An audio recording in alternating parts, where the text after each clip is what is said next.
Today, we're going to be going over a few of my multi-tools that I use primarily for my weapons.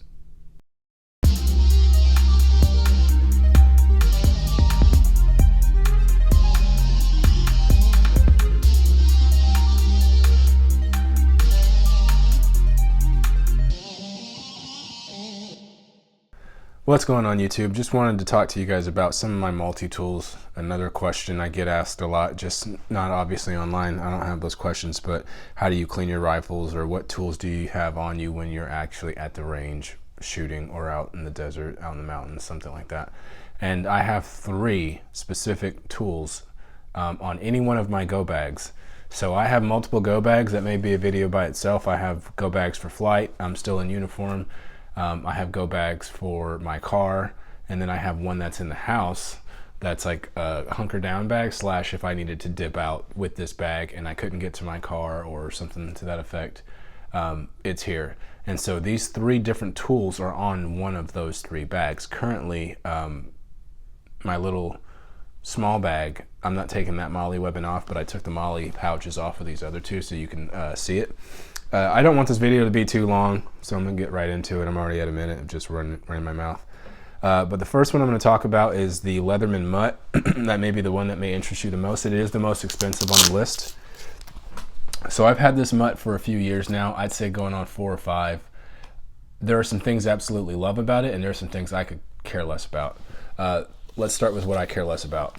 This is probably the worst part of the entire kit.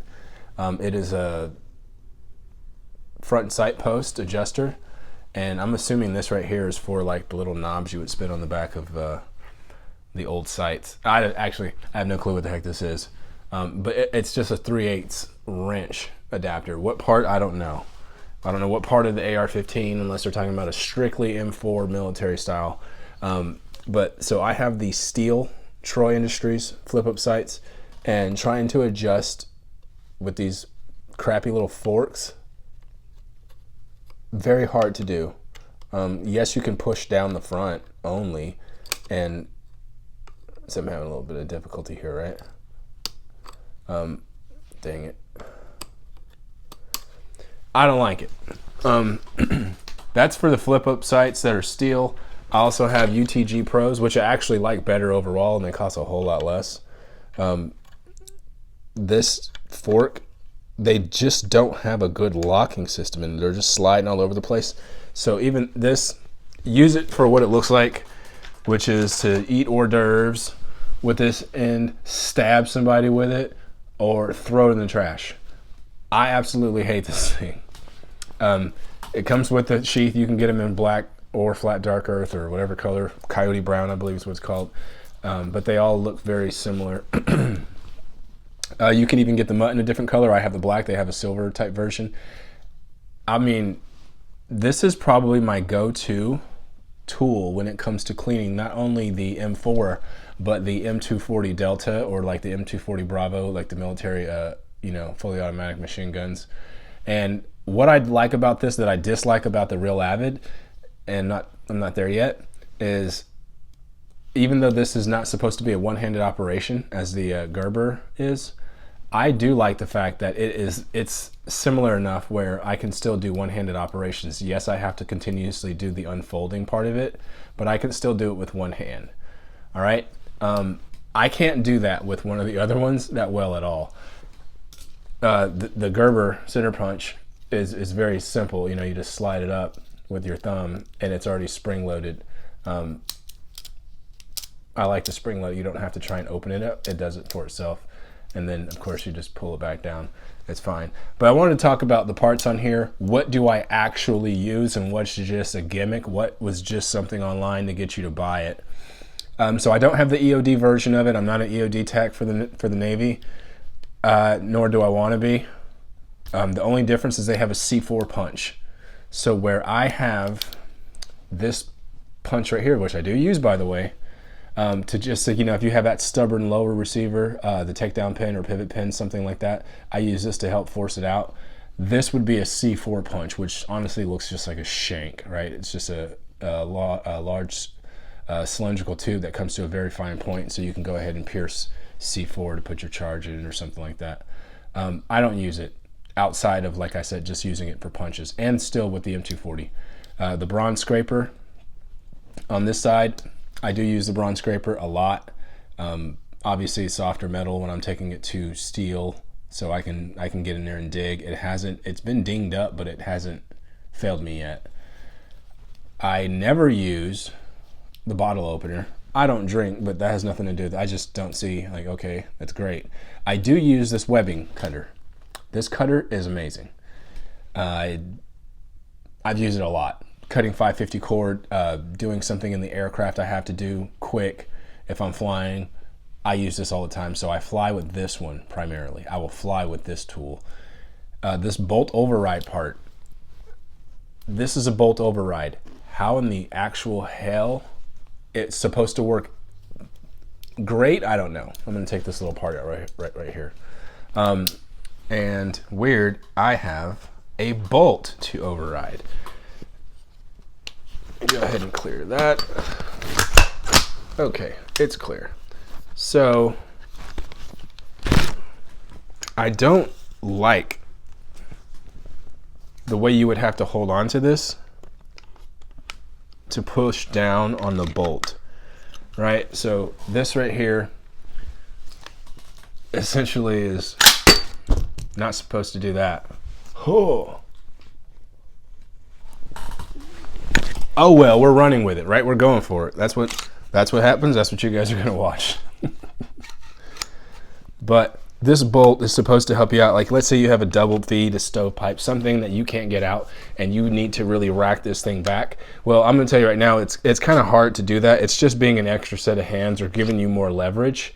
I do not use this feature on.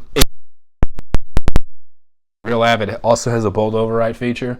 I've never had to use it. The bottom of it on these serrated little edges is a hammer to do that. I have used it a couple times with punches before. I have just sat there and hammered away with it, so kudos on that. The other feature, I think every Gerber, Leatherman tool, whatever I have, I always use the knife. That's a given. The knives all work. I do like, this is one of my favorite features of this thing. It also kind of threw me off. So if you see right here on this side, that is to put like a weapon cleaning kit rod of some sort. It's actually on both sides of the needle nose part. So when you're actually folding it, this part right here is exposed. That's it. So you can actually reach across like this or whatever and get into that rod or something to that effect. I think I actually have a jag around here, which I use to clean, you know, the barrels. So something like this, right? But obviously like a longer rod. And you can get in there and you still have that leverage once again, and get in there and work a cleaning rod through the barrel of some sort and then pull it back out, and you can screw it directly into the tool itself. Absolutely love it. These extra little pieces that come with it,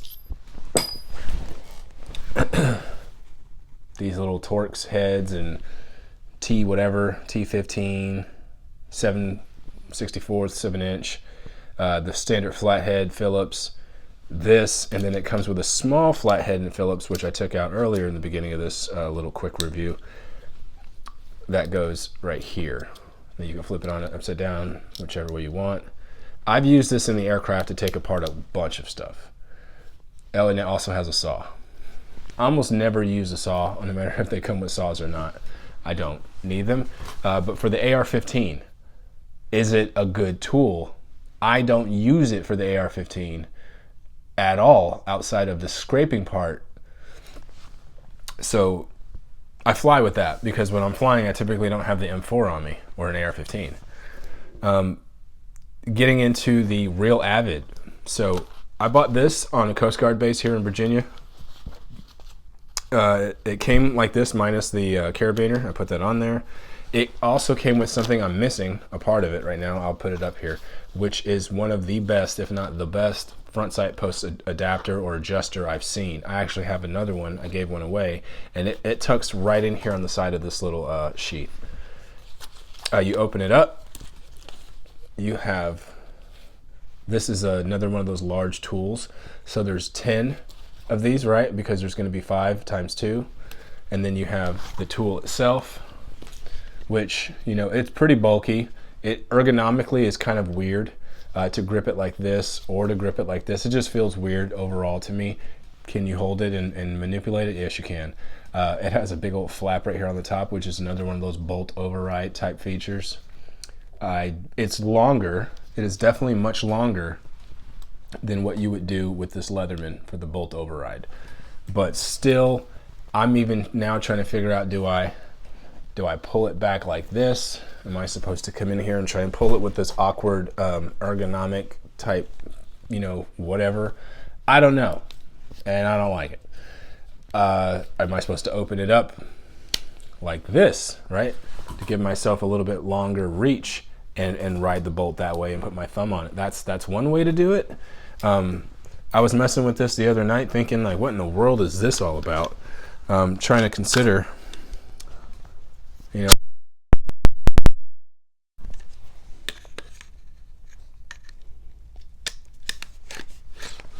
All right, so, you know, same sort of thing. You can see the bolt kind of moving down. It's something I don't think I would ever do. If I had a stovepipe, a double feed, or some sort of a stoppage on my rifle, I've never had to have my bolt open with some sort of tool. I don't have to mortar it or anything like that. Some of them just get jacked up, but because I built so many of these, I think I've learned the intricate details so much that I can take an M4 apart with like the standard little pin that we write with. I used to do that with the GAU. If you guys don't know what a GAU 16 or a GAU 21 is, it's a huge machine gun. But this right here would probably serve you better as a dental tool than an AR-15 cleaning type tool. It straight up says AR-15 tool on it, and that's fine. Right, so we had the bolt override. We have this 2-position or 3-position, I guess you would say, closed out to mid and fully extended for this type of manipulation. It comes with a magnet that's on the bottom of this to help house whatever of these adapters that I was saying earlier, and the one that comes stock in it. And that magnet already fell out. My magnet is inside, but it's not in the right position. So when I try and put one of these in here, it doesn't really set well. It's not magnetically clicking in there. It's very easy to fall out. Yesterday I had to use it for a friend's stuff, and like that it fell out. So and I haven't used this very much. I've used it a few times, but I haven't used it very much to kind of put it through its paces. And not, like I said, not a big fan. Is it great? Yeah, for something. All the things I have are a needle nose of some sort or close to it, like the Gerber. Ergonomically, I don't like this. Also, I don't like how it really feels in my hand. They all have some sort of bolt cutters, or not bolt cutters, wire cutters, pliers, needle nose, so that those are tools in themselves. But what this had that I thought was amazing is it had this, like I said, it would serve as a good dental tool. It has a pick, and this pick, obviously it's steel. You can also unscrew this. It's a detachable pick. So once again, if you didn't want this pick on there, you can put a different adapter that may come with a cleaning kit. I personally am not a fan of the pick outside of, you know, like something non-standard. I wouldn't use that pick to clean any part of my rifle. I would use the pick for something random. Once again, knife, used it, works. I think that's the first thing I always test, no matter what tool it is. If the tool sucks, I'm sorry, if the knife sucks on the tool, I pretty much get rid of it, sell it, you know, or make a review of it now and just say, yep, this is my review of it. Obviously, I'll be completely honest with you. I wouldn't care who made it. I tell you the truth. This one right here, you have that little, also another little hook that looks like some more dental work. I understand these are for cleaning firing pins.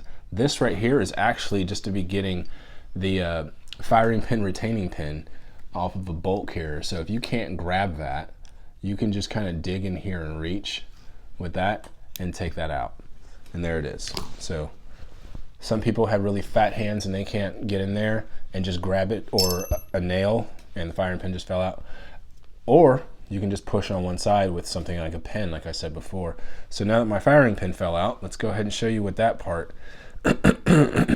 is for. Right, I've seen the, being able to scrape it right around here and get into that. I don't use it. So my firing pin is out. Let's go ahead and take this cam out. Dang, this thing's a little dirty. All right, so I got my bolt cam out, and then I'll take out my bolt, and I just have the carrier. It does have another feature in here, which is supposed to be able to go and clean out the carrier. All right, and get in there and scrape all that gunk out that you might need. It also is a file. Do we really need all of this? Probably not. I understand why. It's because it's marketable to some people. You know what I mean? You buy your first AR-15 or M4 variant type rifle, and you want a tool that, is sold dedicated to that platform. I understand why people buy it. I didn't buy it for that reason. I bought it because I'm just a curious person who likes to buy stuff. And I've already had the other ones, but I was curious for the price point. I don't remember what it costs. I'll put it up here somewhere in the video or the description. And I think the MSRP, it's about a $70 difference. I think it's like $89 or something like that. And I definitely didn't pay $89 for it. I probably paid $60 on base, as I stated earlier. All right, cool. So bolt carriers back together, and I'm gonna go ahead and set that aside. These right here, these 10, every one of these are good in the sense of, on a normal AR type rifle, whether it's my red dot, some other part, a screw, part of the handguard, M-lock rails, anything, I can actually unscrew it with what comes in this. But although that is advertised as an AR-15 tool, it's engraved on the actual tool itself. The Leatherman Mut is also an AR-15 type tool. My favorite, to be completely honest with you, is not an AR-15 tool whatsoever when it comes to its actual market. It is the Gerber center punch. That's why it is on my little bag right here that I actually take to me if I go to a range or something like that. I've got my other Gerber right here, but it comes on this sheath. It comes with these adapters. Every one of these adapters, including the Law Tactical folder, I believe, which is used this one. I've got the flatheads, Phillips, some square drives, which I never had to use, a small little Torx, and this one right here, I can take off the pistol grip on an AR-15 to swap that out if I needed to, or change something with the safety. If I bought a safety at a range, or not at a range, at a gun store, I can swap it out right then and there with this. I can't do that with either other tool. I do like the range of it. It's called the center drive because the center of it, obviously ergonomically, when you are torquing something down, having it shooting off the side of your thumb or on the bottom, it's going to be messed up. It locks into place very well. Obviously, like I said before, any one of these bits you take out, you just put it in here, and you hear that positive click of it snapping.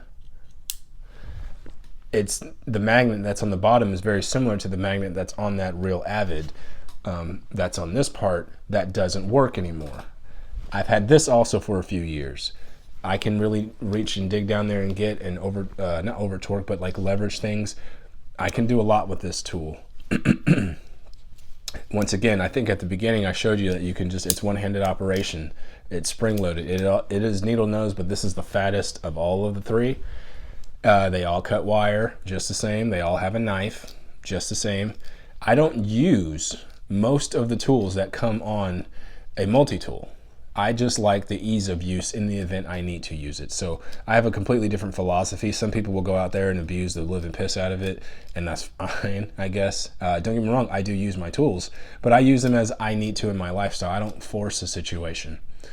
I say to myself, what situation am I in that I would need something that's on this tool? And if so, I would go ahead and use it. If not, then I clearly didn't need it. It does have a spare little doohickey, a little tool back here. It's just a little like ooh, I'm about to hurt myself. I'm over here looking at that sharp thing above it. Oh, probably not smart. All right, so these are the same sort of things. I can actually just leave this if I wanted to in the center drive. I'll just go ahead and do that for now. I'll just leave it there and tuck that in. Also, it has a positive click whenever you want to stow it. But it has another knife slash saw. It has a full file, right? With like the rasp end on one and then a smoother part of like a bastard file. This file is much better than the one that's on the Real Avid. The Leatherman does not have a file whatsoever. It has a saw. It has a very sharp pick type thing. I have no clue what that's for. I could look it up, but I'm not going to, just because this is not a full review on this. This is just the tool for the AR-15. Obviously that part right there, I've actually had to use this. It looks like something you can take off a small nail with and pry, but just the fact that you can pry with it, I've actually had to pry. Like I had to take a takedown pin out one time and it just wasn't working, and I put not on that part, but just the side, I got underneath it and I was able to pry that up just a little bit before. And I was wondering like, man, that sucks. Now, these are on my work guns that I've done stuff like that with as well. Anytime I go to the range at work, I'll bring one of these three. Sometimes I'll bring multiple because we have multiple shooters. The stuff they give us on base, trash.